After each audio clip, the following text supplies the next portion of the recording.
College football first.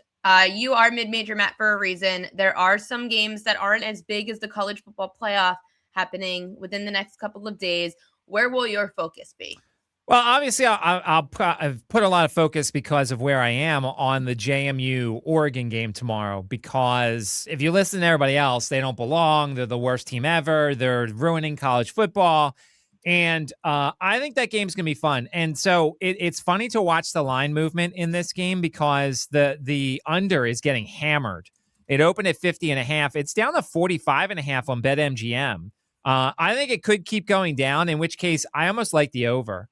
I think this is going to be, and so look, I'm going to give you my analysis as somebody who covers a lot of JMU. It could be slightly slanted towards them, which is why you may not want to trust all of it. But I feel like this is going to be a slow starting game. I think the first couple of drives, maybe first one or two drives, Oregon's going to try and figure out JMU's defense because JMU's defense is a top 5 defense in the country in a lot of respects. And I get that they had a really easy schedule, but this is a team that has a defensive unit that just is really good. And I think Oregon at times is going to struggle trying to move the ball on it. Now, that's early. I think as the game goes along, I think that they're going to eventually figure it out, and I think they're going to score some points. So either I would wait until this thing keeps falling even more. I'm waiting to maybe see like a 44.5. I think it's going to be a 31-13, 31-17 type game. I think JMU covers. But I like the over as this thing keeps falling. I think it's going to be a very slow start, which might give you a better in-game number over. But I think JMU early on will confuse Oregon a little bit, and Oregon may struggle the first drive or two, and then I think they're going to figure it out, and the athletes are just going to take over here. The thing I think is funny is there's a lot of people who are like, JMU's players don't belong on this stage, and JMU shouldn't be here. Which is funny because in the same breath, they'll say, well, Indiana's the best team in the country, and yet they won't realize that some of Indiana's best players are from JMU. Indiana's number 1 wide receiver from JMU. Their number 1 corner from JMU. One of their better linebackers from JMU. Like, there's a lot of guys who came over with Curt Cignetti from James Madison. So how can Indiana be the number 1 team in the nation and have a really good team, but yet JMU can't be on this stage because they don't have the athletes to match up with Oregon? It just doesn't make a lot of sense. It is such a large spread sitting there at Oregon laying 20.5. You mentioned the total. Is there a way to play this in like a first half, especially if you think, like you've said before, JMU could come out maybe a little bit hot, then Oregon pulls away in the second half, or you think it's close to full game?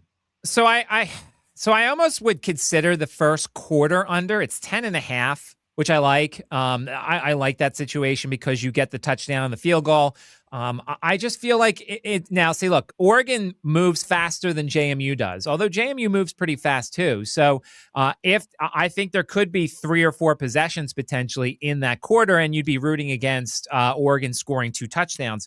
I think JMU has these lulls offensively where they don't move the ball, and I think they could struggle certainly with the athleticism of Oregon. At least early on, because they have not faced a team like this all season. Their toughest opponent was Louisville. And Louisville, like, they played pretty well defensively in that game. They just struggled a little bit offensively. They're a different team from them because that was week 2. This team is completely different from them. So I just feel like we're going to get off to a very, very, very slow start in this game. Now, I'll say this. If you consider taking the first quarter under and Oregon scores the first drive and scores a touchdown, makes it look easy, then I would run and take an in-game over, because then you're going to know that the Ducks are going to have no issues moving the ball all game. I just think this is a fascinating matchup. It's great for JMU that their head coach, who's going to UCLA, is staying for this game. I think it's a great opportunity for him and the offensive coordinator to empty everything out, trick plays, everything, go for it. Like, there's nothing they can do to get this fan base mad at them. So they should not be conservative in this game. Oregon, by the way, it's interesting. Oregon's defensive coordinator, like, he took another job someplace else, but he is still with them for this run. So there's a lot of guys who are getting ready to go elsewhere, but are staying with their teams during the college football playoff. Tonight we do have Alabama, Oklahoma, an 8 and a 9 going head to head, 8 p.m. Eastern time. Oklahoma laying 1.5, total 40.5 over at FanDuel. Money line is Oklahoma minus 116, Alabama minus 102. So both money lines, very bettable if you want to just bet somebody outright. How do you see this game playing out? So I think this, I kind of like the team total unders for both teams. I want to buy them up a little bit. If you like the team total under for both teams, then why wouldn't you just take the under? So here's the thing that you can do with the team total under. So the total's 40.5, 41. but I'm looking like at DraftKings right now. You can get under 21.5 for both teams. Alabama's under 21.5 is minus 150, and the Oklahoma under 21.5 is minus 145. Now, this is all about juice tolerance because some people don't like laying a lot of juice, but I've always said this on the show. When it comes to team totals, I want to get even numbers. 20.5 is not terrible for Oklahoma because you still have the 2 touchdowns and 2 field goals. I prefer to get the 21.5, so I don't mind paying 30 cents extra juice to get there. But it's all about juice tolerance. Like if you only want to go to 20.5 on both of them, Alabama under 20.5 is minus 130. Oklahoma's is minus 115. So like this is kind of the way around the team total. What if one team is doing better offensively than the other and you hit one of them as opposed to both of them? Like it's just something I've kind of done as we've gone along is instead of taking the total under, I take both team totals under, hope to hit both of them, if not hit one of them and come out of it with, pretty close to even. Question from the chat from before. Matir finally healthy enough to ball out? I think he is. I think this extra time is going to help him. So, like, if you go back to the first time these two teams played, Alabama outgained them by over 200 yards, but turnovers were the difference. Matir was the Heisman favorite the first, 5, 6, 7 weeks of the season until he hurt his hand, and then he came back way too early, and he didn't look very good. So, like, I think he's slowly getting over the injury from many weeks ago. And I think he's getting close to that. And I think his mobility is going to be huge here because I just don't trust the Oklahoma run game. I think Oklahoma basically is a Matir on the ball and then throw the ball. I like their slot guy, Satania. I think he could have a huge game from the wide receiving core. And then on the Alabama side of things, I think they're going to be a lot healthier than they were for that matchup during the regular season. But I just don't see a lot of points. Oklahoma's defense is nasty. And while Alabama's defense can't get much of a pass rush, I still think that they're going to be able to match up well here. That's why I like the under. And that's why I'm taking both team total unders and just hoping to come out of it with at least one of them. Not saying this is official play. It's a short spread. 1.5. Who do you see winning? So I lean to Alabama. I lean to Alabama here. It all goes back to how much you trust the previous box score. On the one hand, you say, well, they outgained them by over 200 yards. And the turnovers did them in. They should be able to do that once again. But like Alabama's been off lately. Their last couple of games, like they've won some games, but the offense hasn't been great. They have a ton of drops. Like I think it's funny in college football, Ryan Williams was one of the best wide receivers in America entering the season. He was the kid last year. I think he was 18 last year or 19 last year, and he was destroying everybody. And then he comes into this year, and we kind of forget about him. Like he may not even be the best wide receiver on that team because Bernard is pretty nice too.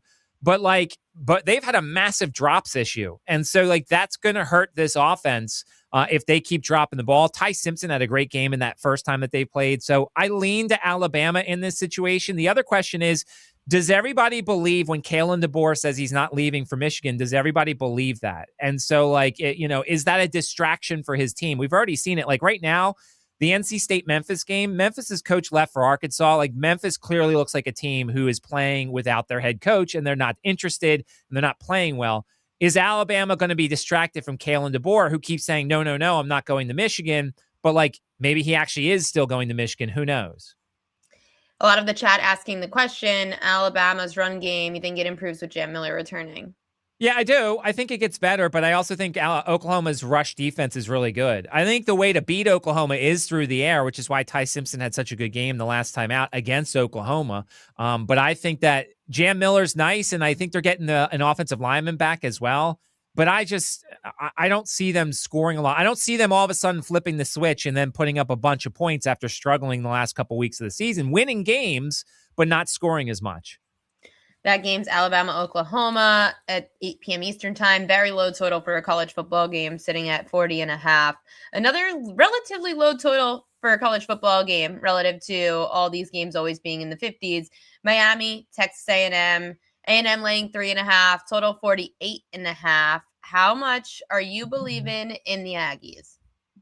So my lean to that game, and I haven't played anything officially yet. For bowl season, I always like to wait till the last second because I want to get the most amount of information. We've seen last second opt-outs. Jacksonville State star running back practice for the bowl game, and then after they went back in the locker room, he came out in normal clothes and didn't play. So I'm waiting for the most amount of information.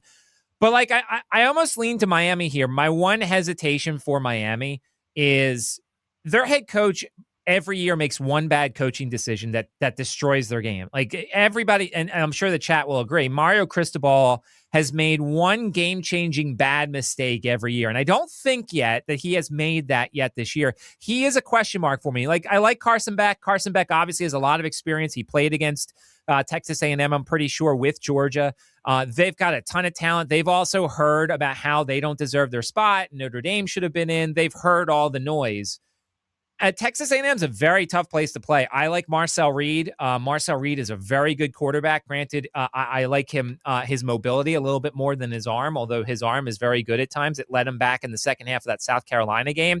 But as of now, I have a slight lean to Miami. Now, what I might do, and I know this is not necessarily loved by all the college football people, since we're seeing like a 3.5, I might tease it up to 10.5 if I can find either an NFL game I like, or another bowl game that I like.